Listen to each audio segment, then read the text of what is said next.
Vamos para a história de hoje, então? A lenda da erva mate. Há muitos e muitos anos atrás, quando aqui no nosso estado só moravam índios, né, como em todo o nosso país, existia uma tribo chamada Guarani. E eles eram nômades. O que significa isso?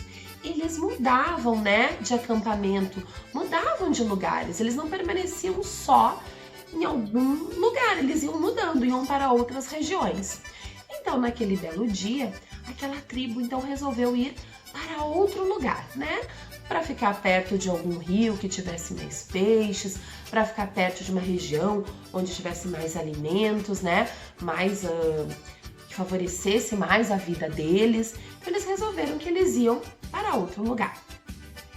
Só que um dos índios, né, que estava muito velhinho já, não tinha mais força para ir acompanhando nessa jornada, né? Porque assim era cansativo, eles ficavam muitos dias, né, com seus cavalos ou caminhando, indo para outro lugar.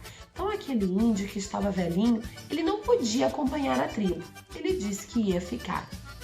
A sua filha mais jovem, a Yari, ela então disse na mesma hora: eu vou ficar junto com meu pai, eu não posso deixá-lo sozinho.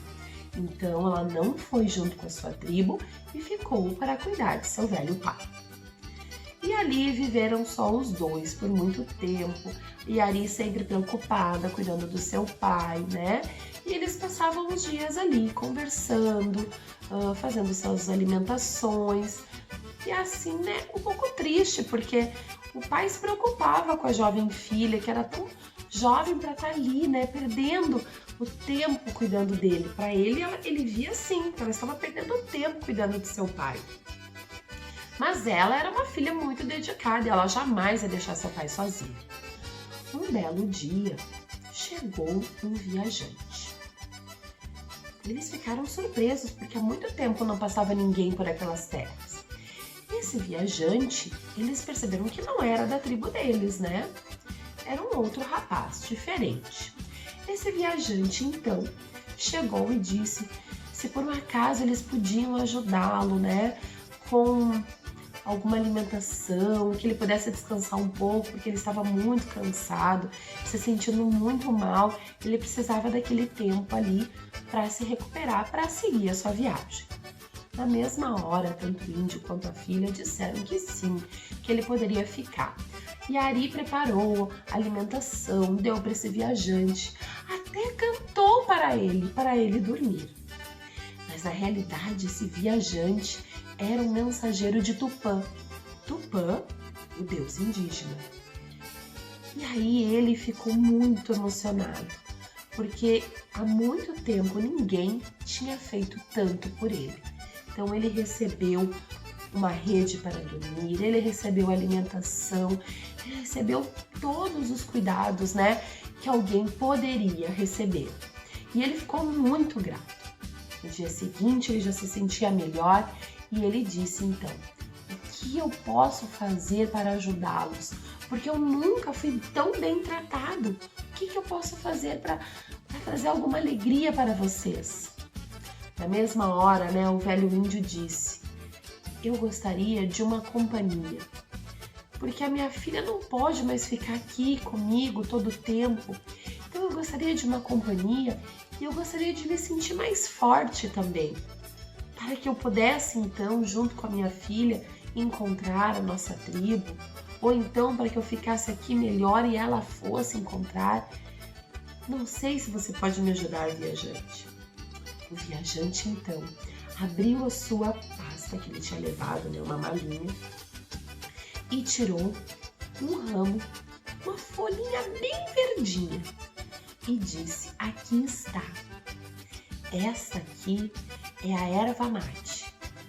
Você vai plantar e depois dessas folhas vai fazer um chá. Você nunca mais vai ficar sozinho e vai se sentir muito forte.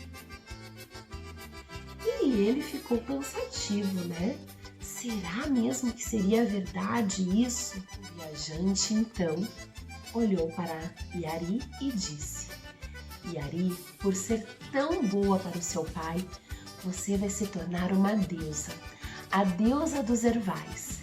E você não deixará de existir para passar essa mensagem para todo o seu povo. E assim aconteceu. Aquela plantinha, o velho índio plantou. E ali naquela plantação nasceu uma linda árvore. Ele nunca mais ficou sozinho, porque ele pegava suas folhinhas, fazia uma infusão e tinha o seu bom chimarrão. E Ari, naquela árvore vivia, se transformou numa deusa de verdade. E até hoje, então, ela leva essa mensagem para todos os povos daquela região. É lindo, não é linda essa história, gente?